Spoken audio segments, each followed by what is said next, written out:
What is up, my brothers and sisters, my agents of respect? It's your boy Trey Johnson back with another episode of the No Disrespect But podcast. Before we get started, hey, make sure you like and subscribe to the channel. Always feel free to comment. Just make sure you keep those comments respectful.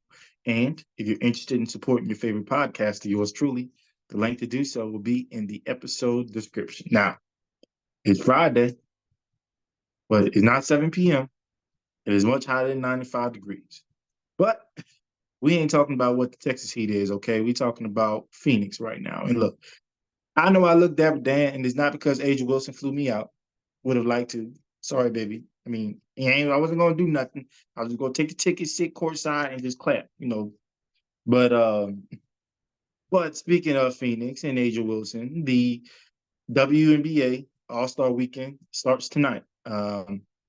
And it's going to be an event-filled weekend. I think probably the most exciting weekend in a long time for the WNBA. I wish there's going to be some things we'll cover that would have made the weekend a lot more exciting, but we're just not going to get that because they bowed out. But really excited. I think it's a good time for fans who have probably been paying attention to their selective teams to now see some of the best in the world in one spot. I mean, All Star Weekend is always a vibe. Major League Baseball just finished theirs. It was really fascinating. Obviously, we know what the NBA tries to do with their All Star Weekend, and NFL. You could take a few notes because we don't even have an NFL or All Star Weekend. We just have the Pro Bowl, which sucks. But WNBA All Star Weekend this weekend, Friday and Saturday, with tonight kind of kicking everything off. Is going to be the Kia Skills Challenge and the 3-point contest. Now, skills challenge, it's dribbling, passing, shooting, essentially. There are a few good names in here. You got Sophie Cunningham, who's kind of the 3-and-D star for the Phoenix Mercury. You got Alicia Gray, who's holding it down for the Atlanta Dream. You got Brittany Griner, BG, Phoenix Mercury, so we got a big up in this thing. And we got Marina Mabry, who now plays for the Connecticut Sun, formerly for the Chicago Sky. Got traded a couple days ago. And you have Erica Wheeler, who's going to be representing the Indiana Fever.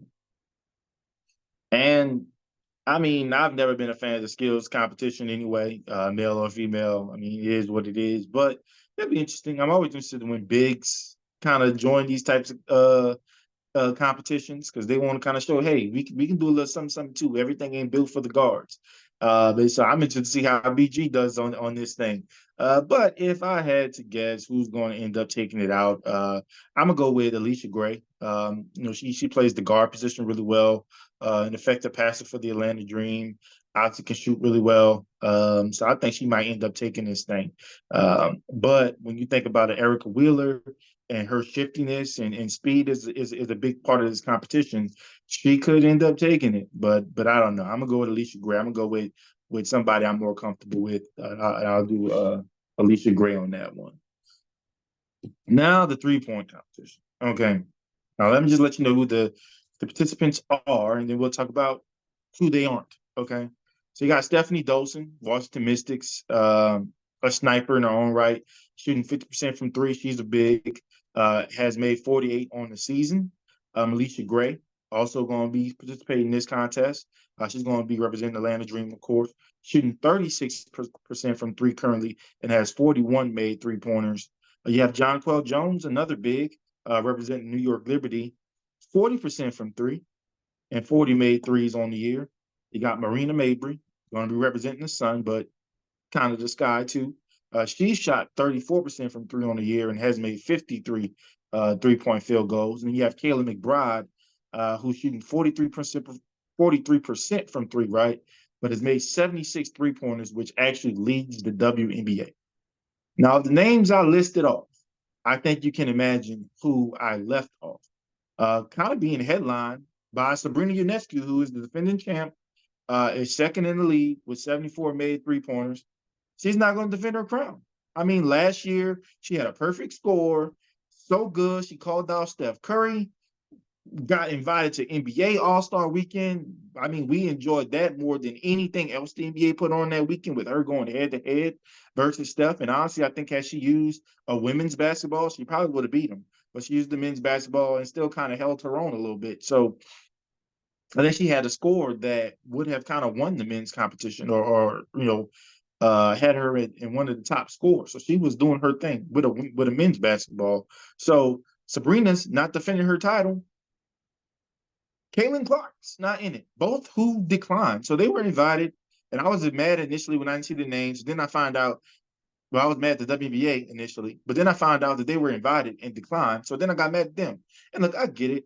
Prize money, I think coming in was about $2,500. It's not a lot, but I mean, $2,500 to shoot threes for 20 minutes, it's good. And then Affleck just poured in another $55,000 to go towards the prize money.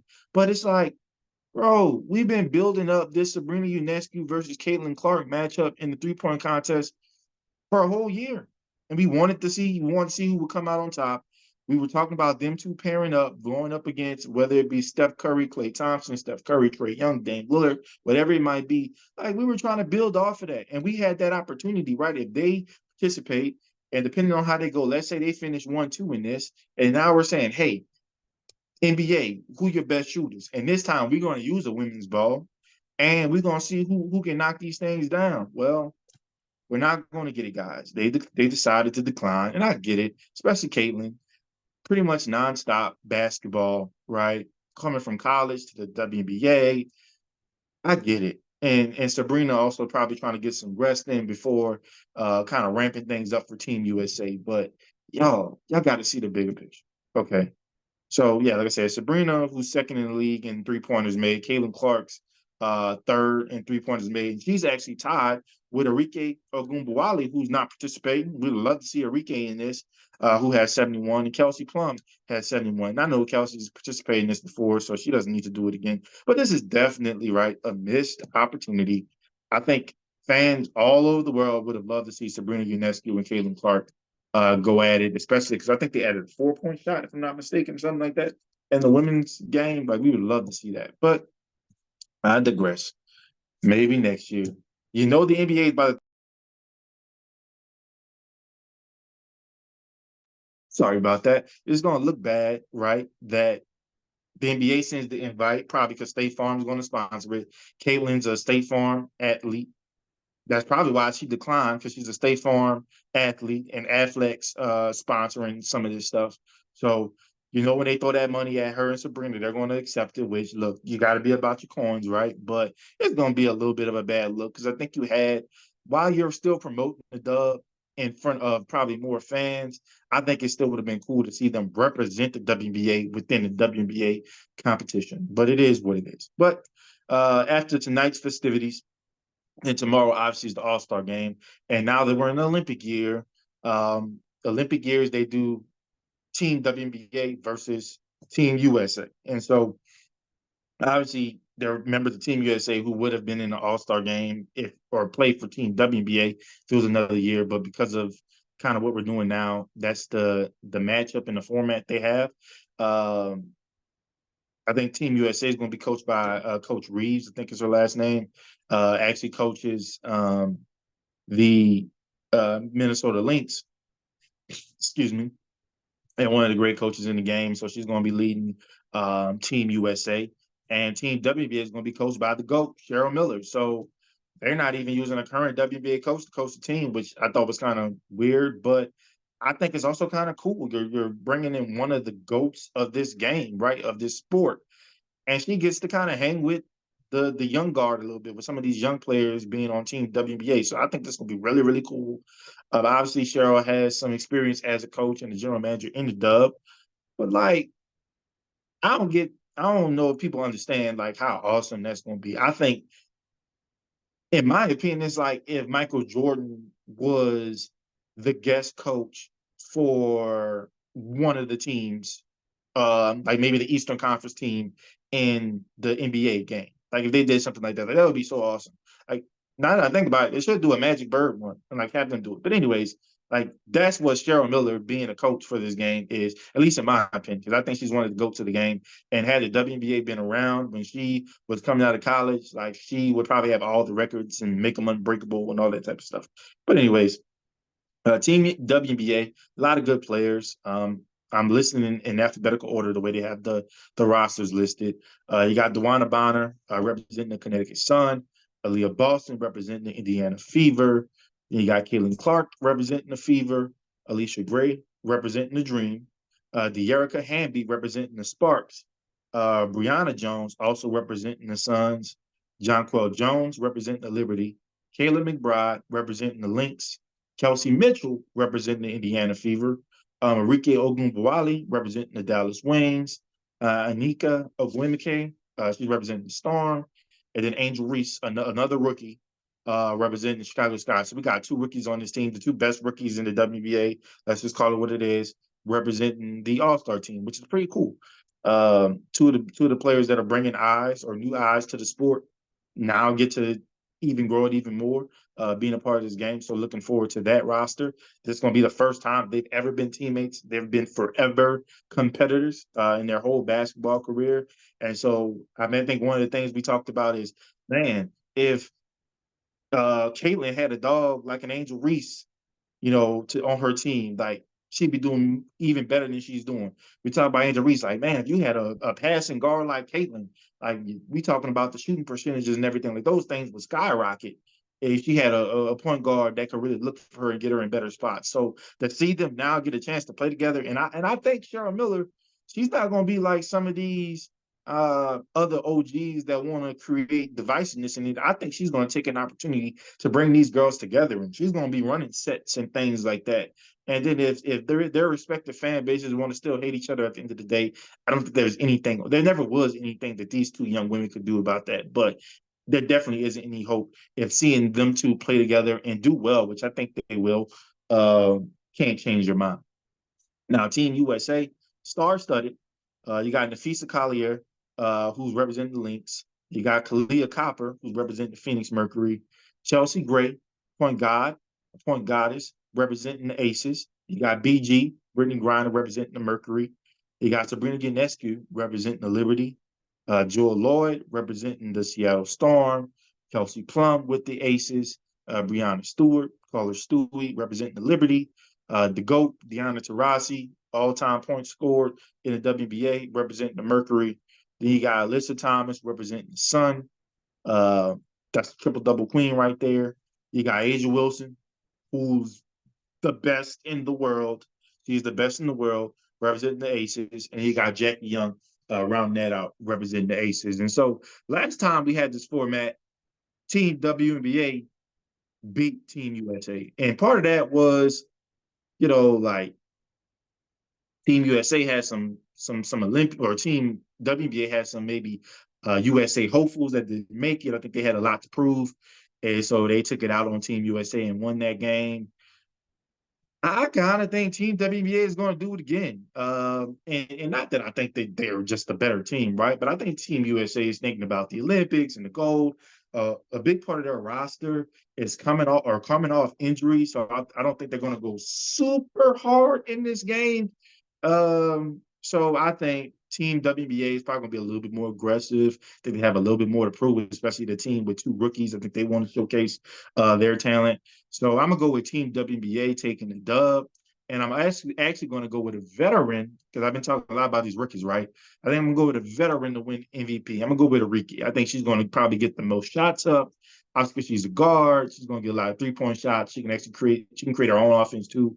I think if De'Erica Hamby could get MVP as well at this game. I think that I've always said she's somebody to watch out for on the trade market as well for some contenders. But I like it. I like Team WNBA in this one, just because I think they're probably going to take it maybe a little bit more seriously, because Team USA, they have to think about the Olympics, the long haul, and staying healthy throughout that for the post-Olympic break in the WNBA as we wind down towards the end of the year. So that's what I got going. And to finish the show, as we get towards the end, I kind of want to go. I mean, we're mid-season now. We're at the Olympic break. And I kind of want to go to my mid-season awards. And we talked about early on in the year, like, predictions for who might win what, Defensive Player of the Year, MVP, all this type of thing. And so I kind of want to go with, at this end of the year, who I would say wins the awards at this point in time. For most improved, I'll start there. I'll go with Kennedy Carter. She's currently averaging 16 points a game, but since she's been in the starting lineup, I think she started 12 of their 24 games now. She scored 22 points per game, 3 assists per game, and shooting 58% from the field. And I mean, she's unstoppable. Like if you watch her play, she's unstoppable. She has every move in the bag. Uh, I mean, obviously she's not a great 3-point shooter, but mid-range queen right there. She can get to the rim at will. I don't think there's anybody in the league really that can stay in front of her. It's just having some bigs to help contest her shots. But then obviously that opens up Camila Cardosa and Angel Reese to dominate the boards the way they've been doing this year, especially Angel. And I think a lot of that has to do with Kennedy's aggressiveness in attacking defenders and being and getting to the point of attack really quickly. So she averaged 9 points per game with the Sparks last year. And this is actually her best year since her rookie year, where she averaged 17 points a game, around the same amount of assists. They shot 50% or something like that in her rookie year from two or overall. So it's good that she's found a home, found a scheme that works for her. At the volume she shoots the ball, I think the last 7 games she was shooting 22 shots a game or something like that. So for her to still having a pretty good field goal percentage for a guard at 58%, I think is really good. So I would have her as most improved. Just thinking about her last few years and especially last year and what she's been able to do, I'd put her at most improved. Now, sixth woman of the year. If Kennedy wasn't starting for the Chicago Sky, she would be the front runner for this award. And technically, she still is. But I think by the time the year is over, she will disqualify herself with the amount of starts she has. Okay. So at this point, I have kind of two hopefuls. Starting with Tiffany Hayes for the Aces. She's averaging about 8.6 points per game, so almost 9 points per game. A little over 2 assists, 2 rebounds a game, and 2 assists per game. And she's been a spark for the Aces. Obviously, she had to hold it down a little bit when Chelsea Gray was injured, and since Chelsea has come back in the lineup, she's on the bench and she's been doing some things. Averaged 18 points per game in her last two games. I think she had 19 points per game her last game against the Chicago Sky, and I think she can run away with this. Especially because Kennedy is not going to be eligible at some point. But another person I wanted to put in there is Kayla Thorpe. And now she's averaging 6 points a game, which is it's not a whole lot, but she's shooting 38% from three, and she's a high-level defender for them. So she's someone that I can see, look, the Liberty are the best team in the WNBA right now, record-wise, and I can see you got to get somebody on their team some hardware, huh? So I can see Kayla Thornton being someone who walks away with that sixth woman of the year. So Tiffany Hayes and Kayla Thornton, they're kind of my top two right now with the understanding that Kennedy will be ineligible at some point. Rookie of the year. I get it. Angels been having a phenomenal year. Actually, holds the record for most double doubles. 3 consecutive double doubles with a 15-game streak. Nothing leading the entire WNBA in rebounds per game and total rebounds. Phenomenal year, have the Chicago Sky in the playoffs race. But I think Caitlin Clark still, I mean, if I had to give the award right now, to me, it's Caitlin Clark. Averaging 17 points a game, which is top 15 in the league. Averaging a little bit over 8 assists per game, which leads the WNBA. And she also leads the WNBA in total assists. Averaging about 6 boards a game. Let me see. She leads the league in points scored and assisted on. So scored or assisted on, she leads the league in total points. And when we talk about some of the star players in this league, for her to be leading them in this particular category, it's incredible. She has the most, I think she has the most point assist double doubles in the league. Broke the single game record for assists in the game in a loss, albeit to the Wings, but had 19 assists. Could have had a whole lot more, to be quite honest with you. She also broke the rookie record for double doubles by a guard with 9. So she's having a hell of a year. When you think of the hype coming in and the bullseye that's on her back and the usage rate and everything she's being asked to do, I find it hard to say she's not the rookie of the year. And I get it. Angels having a phenomenal year.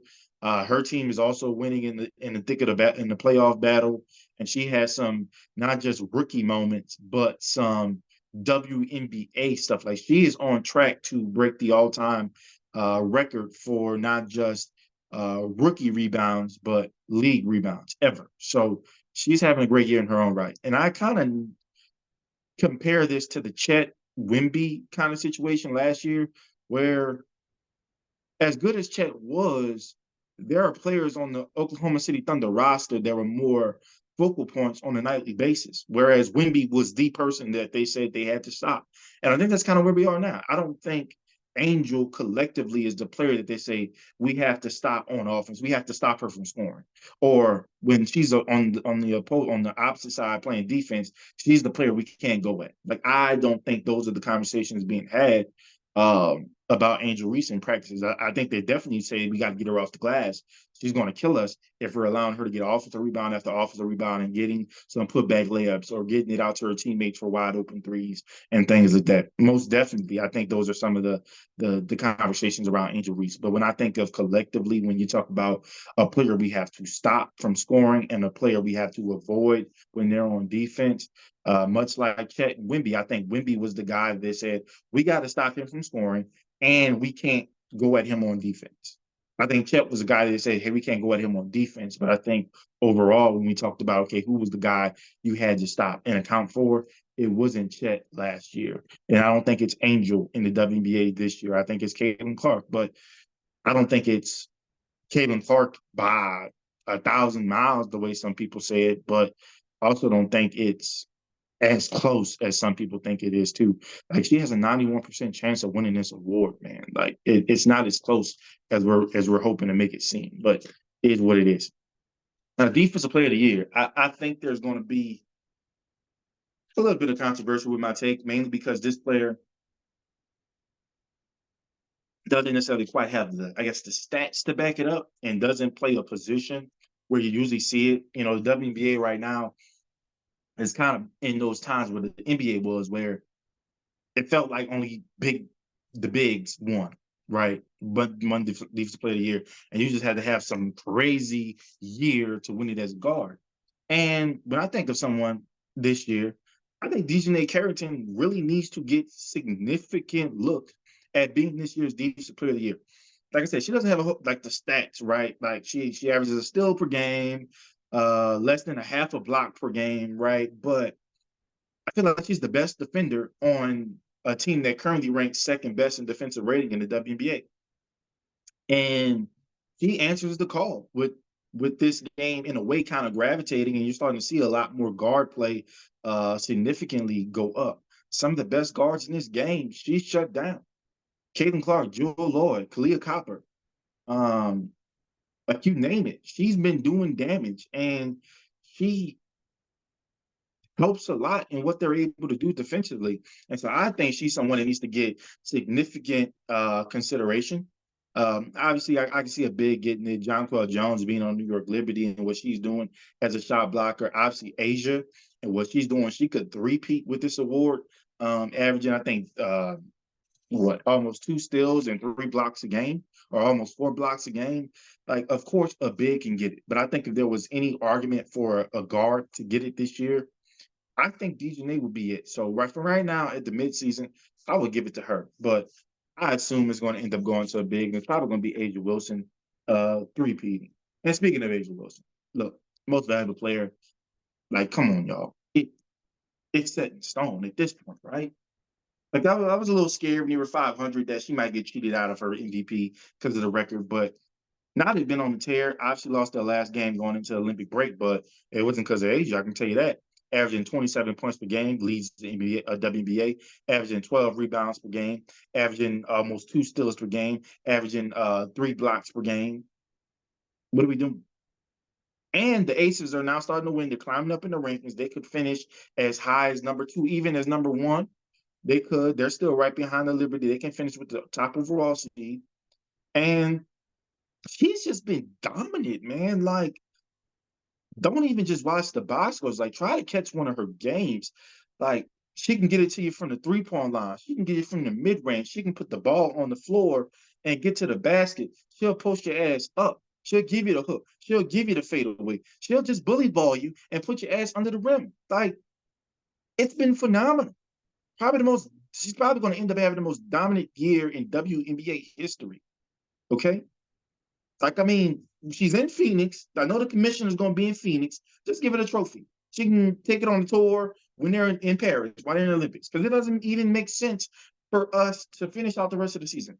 And not only should she win, okay, not only should she win, okay, she should be the unanimous MVP. There is not anyone in the league that should be getting a first place vote over here. She should be the unanimous MVP, in my opinion. I mean, and I'm not saying this because we was talking about flying out and stuff. Look, I ain't stupid. Them people ain't flying nobody. I'm married. I don't care about that. But like y'all single people that be trying to think that these WNBA players gonna fly y'all out. They not. Like some of them might not, like not you, like they might fly out like men and women for those that dabble in that, which I think is like 60% of the league, which is cool. Like they flying people out, they just not flying y'all out, which is cool. I don't mean no disrespect by that. I'm just saying.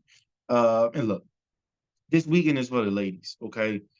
It's a great time to be a fan of the Dub. I always say that every time I talk about them, and I think this is a part of that. So if you can't watch some of the things, like I was going to protest the 3-point competition, but then I'm like, I want to see if Jonquel Jones going to win this whole thing. I want to see if she going to use, do her Carl Anthony Towns impression. So I want to see it. So I'm probably gonna watch it tonight, even though I wasn't planning on it because I was protesting. But then when I found out Kaylin and Sabrina declined it, I'm not gonna penalize the Dub for their stars making a bad decision. So, but yeah, back to the MVP race. There is no race. Like if it's a race, it's Asia running against Asia. She just running in circles by herself. Nobody else on the track. It's her. And like I said, she could probably easily win Defensive Player of the Year, which would be the third year in a row. So MVP, a three-peat, and the Defensive Player of the Year. And if they three-peat, oh my lord, just I think she should already be put on Mount Rushmore, but I don't think you need to wait. Just give it a she to go. I mean, come on. And there's some names that I'm not ready to put her over yet. But I mean, come on. I can't argue one way or another if she ends up accomplishing some of these things. I think she'll accomplish by the year's end. But that's where I'm at right now. But I will say, look, I hope everybody that's traveled to Phoenix, I hope they are safe and have a good time. I hope, Team USA, when they're heading to Paris to train and get ready for the Olympics, I wish them safe travels. I hope they're protected. Hope their family and loved ones, both those that are going with them and those that are staying back home, hope y'all are protected and covered and stay healthy, have fun, and it's time for the race to the playoffs.